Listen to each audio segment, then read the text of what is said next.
Every life holds a story. Some are whispered in the corners, others echo through generations.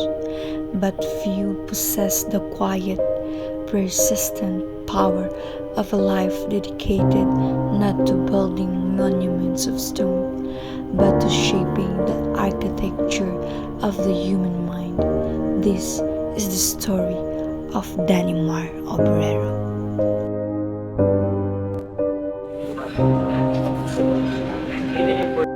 Mr. Obrero in a one-room PE office here in UEP main campus. The resources were scarce, the challenges immense, but his belief in the potential of every child was boundless.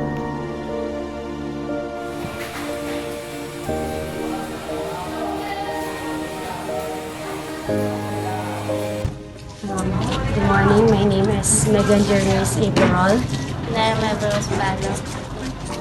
And Regina. We are Biped 1E and we're under Sir Danny Mars and Saskia.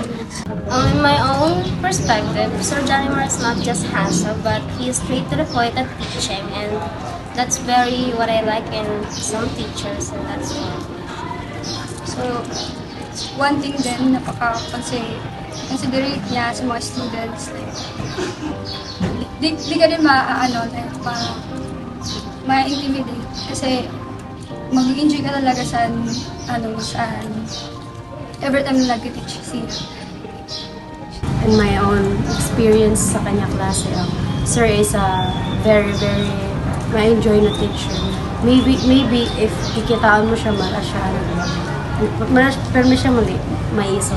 Pero he's very, very jolly, matiyaw siya. Tapos, like, di ka talaga maboboring sa kanya klase. Basta, ma-enjoy siya magtutlo. Very, very, parang, di ka maboboring kasi interactive siya. Pero, like, di siya natuyang na may kami siya na classmate na di rin makaka-relate sa kanya topic or di rin makakabati sa kanya klase. Yan.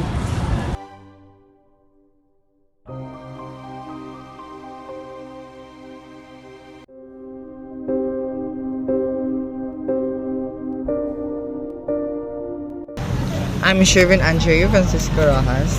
I'm Hubert Moises Emmanuel Limonera Ronato from... Okay, so my question is, in your own perspectives, what is your comment about Sir Dan in terms of the way he teach? Okay. We know him since in our first year because he was our Pathfit 1. So in proportion to your question about his teaching is Sir Dan is very effective, very approachable. Calm demeanor. Yeah, there's very relationship with Sir Dan. Do you have additional?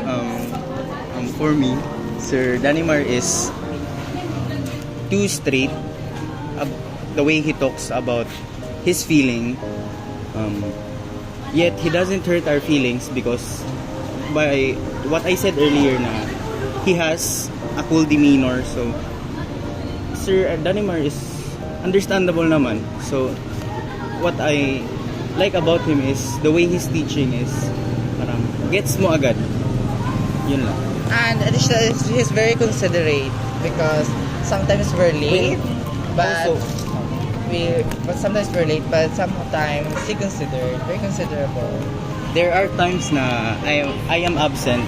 He gives me second chance to take another quiz just to make to have a record in that certain quiz.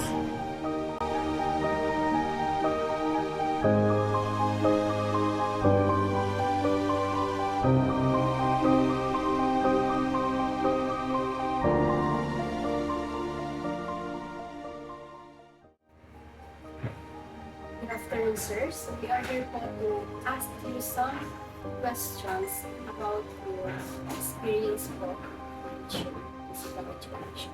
So first question po is, why you teach physical education?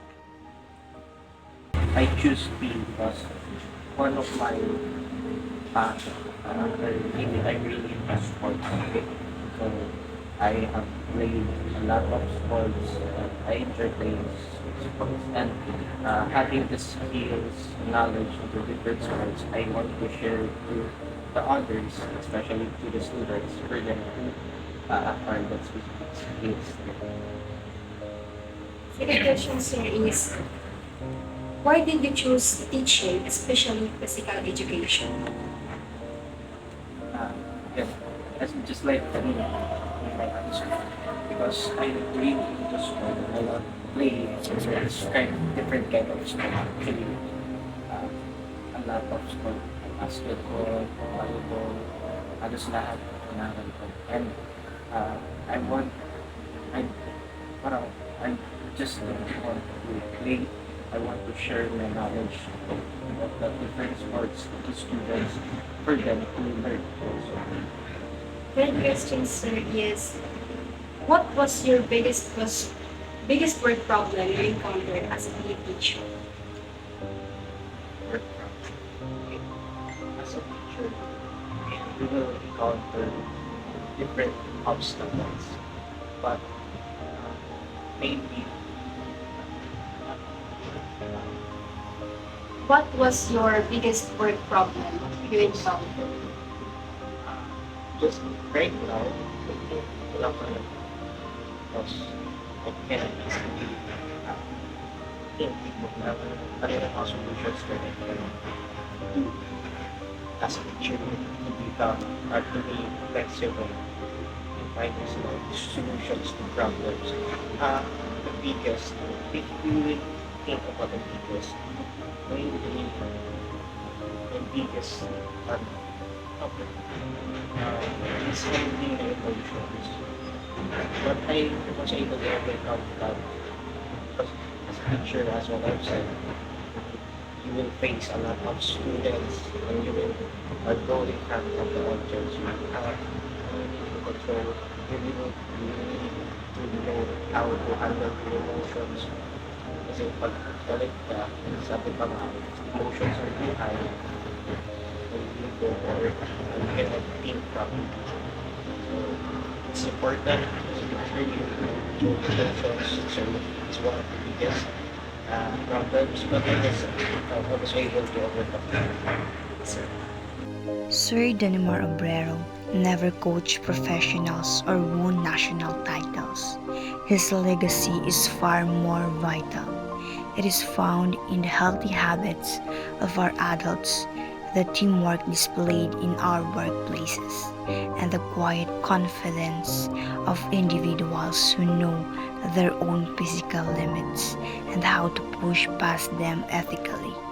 An extraordinary life measured not in medals, but in the enduring health and resilience of the people he thought to move. Wala sa wakas na di matuklasan, pabalik kung saan di na nagtagpuan ang mga matang nagtatanaw sa umpisa ng yugtong di na sana naisulat pa. Simula sa wakas na di matuklasan, pabalik kung saan